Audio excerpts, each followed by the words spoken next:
Who is Vivek Ramaswamy? Now, some of you will pronounce it Vivek or Vivek. Either way. So who is this man? Well, I've been watching him for some time now, several months actually. And right from the first time I saw him, I noticed something different in about his approach and his mannerism. And I pointed that out to a few people and I said, hey, you start paying attention to this guy. And that was early on in the primaries when he was just starting to begin his campaign. Now, where am I on him and where have I landed? Well, he's certainly articulate, he's intelligent, he's a great debater. He certainly knows how to remain calm when he's being attacked or questioned or, somebody's trying to lead him to a place where they want him to take an outcome of a conversation or a position. And he's brilliant enough to realize where they're taking him and is able to turn the tables. Very good with the media, very much like Carrie Lake in that way. However, I think just more polished. He is a quick thinker, fast on his feet. He can certainly, again, like I said, that helps with being a good debater. He was his own class valedictorian when he gave his high school speech, a very successful individual. Has formed biotech, has some patents, I believe 5 drugs that the FDA had patented through his company that had developed that was helping young children and, worth several $100 million and only at the age of 37. So very, very young and very successful. But when I listen to him speak, the key thing I always notate is he never differentiates himself as an Indian this or, and because his parents, their roots are Indian. He was born in the US. But his roots are from India, but he considers himself an American. And he understands what America represents and what it stands for.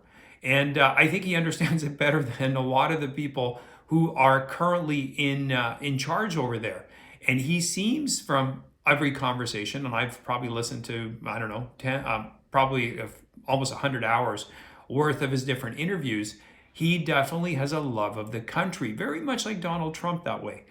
There's people who would argue that, but I think Donald Trump has definitely a love of America because of what America has done for him. And I see from watching Vivek that he has that same ethos. He realizes what America means and what it means on the world stage. And if you were thinking that Trump is MAGA, I would say Vivek is even more MAGA in some of his policies. He definitely goes in that direction. And the thing I also really find interesting is when he's questioned about Trump, he never directly attacks him. No. Now, he does differ and he says, well, I would have done some decisions in different ways, but he is not looking at shooting, slings and arrows against him to prop up his own campaign. He always goes to the point in every interview he does is that I'm running towards something. I am promoting a greater vision. Typically in politics, we have a tendency to vote against something all the time. It's always a lesser of two evils. It's like, well, this politician sucks, but this one sucks even more. What he's proposing is he's saying, okay, this politician may suck, but don't vote for me that reason. Look at what I'm proposing. Look how much better. Look at what I'm offering. I'm not just an inch bigger than this guy. I'm a giant compared to the guy that is your alternative or your gal or whatever. So he's taken a whole different approach and he doesn't seem to get down to slinging mud at anybody. And he's respectful, but also not a pushover. We're not talking a Neville Chamberlain, not somebody who is not reading the room well. He seems to read the room well. Now, what could be his detractions from getting the ultimate nod? Well, there's going to be a lot to see what happens with Donald Trump. Now, Donald's certainly leading the board, and I've liked Donald for a long time. I don't worship him. There's things about him that I disagree with, positions he's taken, especially on the vaccines. However, I realize that the biggest failing in his term during president was his reliance and trust of other people, which I would have think for a guy who's astute as he is, he would have known better. But you know what? Sometimes people ally themselves to you, and being the president, you've got a lot of people that you've got to put underneath who have to take positions of power. And it's not an easy system. It's not like you come into Washington and the next day you replace everybody. It doesn't work that way. You have to get them through a committee process and a whole bunch of crap. And from my understanding, it wasn't until almost 3 years into his term that he even managed to fill a majority of those types of leadership positions. And unfortunately, the holdovers from the Obama administration were there, and they undermined a lot of his presidential term. So, what will happen? Well, it will be interesting to see, like I said, what happens to Trump. Again, Trump is definitely the man with the nod right now, and he's got the momentum no matter how many charges they bring up against him, no matter how hard they try to take him off the chessboard. Ultimately, their goal is to taint him enough. Now, if he taints enough, will Ramaswamy be number 2? Well, he's certainly climbing in the polls and ahead of Ron DeSantis. I like Governor DeSantis. I think he's done a lot of things. I watch U.S. politics fairly well, and I like what he's done in Florida. However, he doesn't have the charisma that Vivek seems to have, that kind of, that mannerism, that affability, that likability. DeSantis, very smart guy, very policy driven, very process driven, but that human touchy side, that's lacking. Trump is a master at that. Nobody can debate that. The man knows how to read a room. He knows how to, get emotions, trigger people, do whatever you want. And I think Vivek is pretty good at that as well. He seems to certainly be there.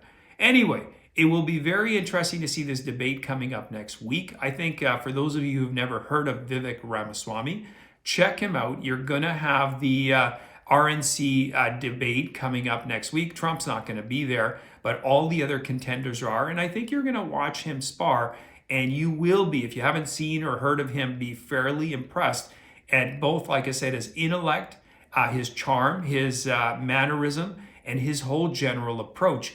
Here's a guy who's not playing typical politics, and just like Trump, he is an outsider. Again, because of his sheer wealth that he's got, he's self-financed his whole campaign. He has a lot of small donors, as what they call it. So a lot of people who maybe at one time were not interested in politics are jumping in.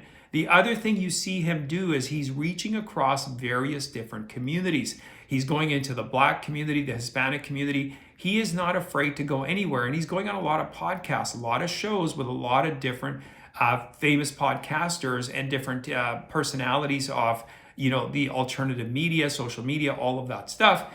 And he seems to hold his own no matter what room he's in, whether there's people who like him or totally dislike him or are opposite to his policy positions. He's not afraid to go on, especially on shows like CNN and MSNBC and stuff. He's willing to go toe for toe, but he doesn't get himself dirty in the process. He seems to come out heads and shoulders above them and giving them a master class on how to handle the media at the same time.